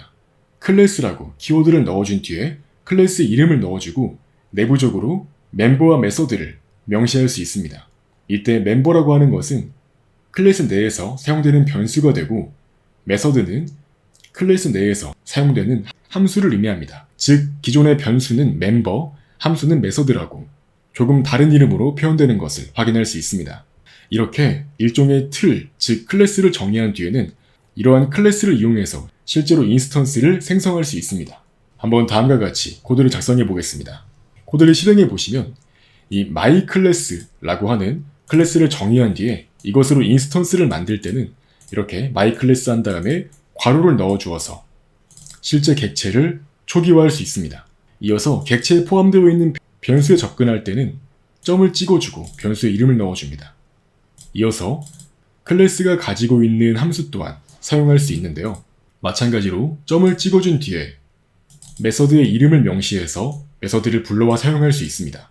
이어서 클래스의 메서드에 대해서 알아보겠습니다. 클래스 메서드는 클래스 내에서 사용되는 함수를 의미합니다. 이때 클래스 메서드의 첫 번째 인자는 항상 셀프를 사용하도록 약속되어 있습니다.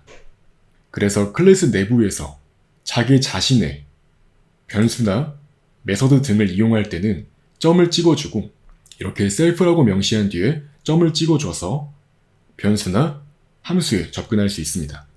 흔히 다음과 같은 방식으로 클래스를 이용하곤 하는데요. setID라고 하는 것은 id를 변수로 받아서 인스턴스의 id 값을 초기화하는 함수입니다. 이어서 setName은 name이라는 변수를 받아서 인스턴스에 포함되어 있는 이 name이라는 멤버의 값을 name으로 초기화하는 것입니다. 마찬가지로 age 또한 set 함수가 정의되어 있는 것을 확인할 수 있습니다. 마지막으로 show 함수를 이용하면 현재 인스턴스에 포함되어 있는 id, name, age를 모두 출력하는 것을 확인할 수 있습니다. 바로 다음과 같이 한 명의 학생에 대한 정보를 정의하고 있는 것을 확인할 수 있습니다. 인스턴스를 만들어서 이 한 명의 학생에 대한 정보가 만들어졌죠. id 값은 2015-3157이고 이름은 홍길동, 그리고 나이는 24살이라고 명시되어 있는 것을 확인할 수 있습니다. 이렇게 인스턴스를 초기화한 뒤에 show 함수를 이용해서 해당 인스턴스의 내용을 출력하는 것을 확인할 수 있습니다. 이런 식으로 인스턴스를 여러 개 만들어줄 수도 있는데요. 한번 학생 1번과 2번을 나누어서 정의해 주겠습니다. 마찬가지로 두 번째 학생 또한 이렇게 정의할 수 있는데요. 이렇게 클래스를 이용하게 되면 여러 명의 인스턴스를 비슷한 틀을 가지는 상태로 서로 다른 인스턴스를 초기화할 수 있습니다. 그래서 2015-3156이라고 한 다음에 두 번째 학생은 이순신이라고 이름을 지어줄게요. 이렇게 코드를 실행해 보시면 서로 다른 두 명의 학생에 대한 정보가 차례대로 출력되는 것을 확인할 수 있습니다. 이처럼 학생 1번과 2번은 서로 다른 정보를 가지고 있지만 마찬가지로 동일한 틀을 가지고 있습니다. 즉 동일하게 ID, name, age를 가지고 있죠. 그래서 특정한 틀을 가지고 있는 상태에서 서로 다른 객체를 초기화해주고 사용해주기 위한 방법으로 이렇게 클래스와 인스턴스를 사용할 수 있는 것입니다. 다만 현재 코드와 같이 각각의 변수를 함수를 이용해서 일일이 초기화하는 것은 번거로운 작업이 될 수 있습니다. 그래서 생성자라는 것을 이용하면 멤버 변수를 한꺼번에 초기화할 수 있습니다. 즉 id, 이름, 즉 학번, 이름, 나이를 한꺼번에 초기화하고자 할 때 이처럼 생성자를 사용할 수 있는데요. 생성자는 언더바 2개와 init, 그 다음에 언더바 2개를 넣어서 정의할 수 있습니다. 이것은 일종의 약속인데요. 이러한 함수 이름으로 함수를 정의하게 되면 생성자를 이용하는 것으로 이해할 수 있습니다. 생성자의 경우에는 이처럼 클래스 이름을 넣어주고 바로 괄호를 넣어주어서 여기에 생성자에 포함되어 있는 4개 변수의 변수 개수와 동일하게 각 변수를 넣어주게 되면 한 번에 초기화가 이루어집니다. 그래서 코드가 훨씬 짧고 간결해진다는 장점이 있습니다. 이렇게 한 줄로 학생에 대한 정보를 초기화해서 마찬가지로 학생 정보를 출력하는 것을 확인할 수 있습니다. 또한 앞서 설명드렸듯이 하나의 클래스가 존재할 때 이러한 클래스에서 여러 가지 서로 다른 인스턴스가 만들어질 수 있다고 말씀드렸습니다. 다만 클래스 멤버라고 하는 것은 인스턴스 간 공유되는 변수를 의미합니다. 예를 들어서 휴먼이라고 하는 클래스에서 만들어진 인스턴스가 여러 개라고 할 때 휴먼 클래스 인스턴스가 총 몇 개인지 구하기 위해서 클래스 멤버라는 것을 이용할 수 있습니다. 이처럼 human.count라고 해서 클래스 이름을 넣어주고 변수명을 기입해주게 되면 이것은 인스턴스 간 공유되는 변수라고 할 수 있습니다. 그래서 이런 식으로 클래스 내부에서 race, counter와 같이 이런 변수를 바로 초기화해주게 되면 이것은 클래스 멤버가 되고요. 이렇게 self.잡이라고 명시하는 등으로 현재의 인스턴스에 특정 변수라고 명시해주는 방식으로 인스턴스 멤버를 정해줄 수 있습니다. 이러한 인스턴스 멤버는 인스턴스별로 서로 다르게 사용되는 변수라고 할 수 있습니다. 실제로 코드를 실행해 보시면 사람 클래스를 이용해서 사람 1번과 2번을 서로 다른 인스턴스로 초기화한 것을 확인할 수 있습니다. 그래서 1번 인스턴스는 프로그래머라고 출력이 되고 이때 카운트가 1이기 때문에 즉 휴먼 1이 정의된 시점까지는 사람 객체가 1명이기 때문에 1번 인스턴스라고 정상적으로 1이 출력되는 것을 확인할 수 있습니다. 이어서 두 번째 인스턴스를 초기화할 때는 마찬가지로 생성자에 의해서 이 클래스 멤버인 카운트가 1만큼 증가하기 때문에 두 번째 인스턴스에 대해서 출력할 때는 카운트의 값이 2라고 출력되는 것을 확인할 수 있습니다. 이어서 소멸자에 대해 알아보겠습니다. 생성자는 특정한 인스턴스의 멤버 변수를 초기화하기 위해서 흔히 사용할 수 있다고 말씀드렸는데요. 소멸자의 경우에는 특정 객체가 제거될 때 자동으로 실행됩니다. 그래서 아까 코드와 유사하게 특정한 클래스로 만들어진 인스턴스의 개수를 셀 때 이 카운트란 걸 이용할 수 있는데요. 생성될 때는 1만큼 증가시켜주고 제거가 될 때는 1만큼 줄여주는 방식으로 코드를 작성할 수 있습니다. 코드를 실행해 보시면 마찬가지로 학생 인스턴스를 2개 만든 것을 확인할 수 있습니다. 이후에 학생의 수를 출력하도록 만들면 2가 출력이 되고 이제 특정한 학생에 대해 정보를 제거한 뒤에는 다시 이렇게 수가 1로 줄어든 것을 확인할 수 있습니다. 특정한 객체를 제거할 때는 이러한 소멸자가 자동으로 호출되기 때문에 1만큼 감소된 결과가 출력된 것을 확인할 수 있습니다. 또한 객체 지향 프로그래밍의 꽃이라고 할 수 있는 이 클래스를 다룰 때는 클래스의 상속에 대해서 이해할 필요가 있는데요. 클래스의 상속은 코드의 재사용성을 증가시켜주는 매우 유용한 기능 중 하나입니다. 상속이라고 하는 것은 하나의 클래스가 다른 클래스의 속성을 물려받아 사용하는 것을 의미합니다. 부모 클래스에서 정의되어 있는 함수와 변수가 있다고 했을 때 이를 상속받으면 자식 클래스에서는 이 부모 클래스에 정의되어 있는 함수와 변수를 그대로 가져옵니다. 그 다음에 추가적으로 이 자식 클래스만의 함수와 변수를 명시해 줄 수 있습니다. 예를 들어서 유닛이라는 클래스에 체력과 이름이라는 변수가 존재할 때 이를 상속받으면 이 캐릭터와 몬스터 둘 다 기본적으로 체력과 이름이라는 변수를 가지게 됩니다. 그래서 각각 클래스마다 추가적으로 어떠한 변수가 존재하도록 만들어서 자식 클래스만의 변수로 각각 직업과 종류가 담겨 있는 걸 확인할 수 있습니다. 클래스의 상속은 바로 다음과 같이 사용할 수 있는데요. 하나의 부모 클래스를 먼저 정의해 줍니다. 유닛이라는 클래스를 만들어 주었습니다. 내부적으로는 name과 power라는 각각의 변수를 가지고 있는 걸 확인할 수 있습니다. 또한 attack이라는 메서드 또한 가지고 있는 걸 확인할 수 있습니다. 이어서 몬스터 클래스는 이 유닛 클래스에 대해서 상속을 받도록 정의된 것을 확인할 수 있습니다. 이때 생성자를 만들 때는 부모 클래스의 name, power를 같이 가지도록 만들어주고 이렇게 자식 클래스에서 추가적으로 필요한 변수를 정의할 수 있습니다. 또한 자식 클래스에서는 이처럼 자식 클래스만의 정의해서 사용할 수 있습니다. 그래서 자식 클래스 같은 경우는 부모 클래스가 기본적으로 가지고 있는 이 메소드를 그대로 상속받기 때문에 자식 클래스에서는 이러한 부모 클래스의 함수를 사용할 수 있습니다. 실행해 보시면 몬스터 클래스에서 정의되어 있는 showInfo라는 메소드가 정상적으로 실행이 되고, 이어서 부모 클래스에서 정의되어 있던 attack이라는 메소드 또한 정상적으로 실행 가능한 것을 확인할 수 있습니다. 이번 영상은 최원영 작가가 쓴 비전공자를 위한 이해할 수 있는 파이썬 책을 바탕으로 만들었습니다. 영상을 보면서 조금이라도 이해가 안 가는 내용이 있다면 이 책을 꼭 읽어보세요. 특히 기초 지식이 부족한 비전공자에게 적극 추천합니다. 본 영상과 별개로 최원영 작가가 직접 만든 무료 동영상 강의도 제공하고 있으니 책으로 공부하고 영상으로 한 번 더 복습하면 보다 빠르게 실력을 키울 수 있습니다.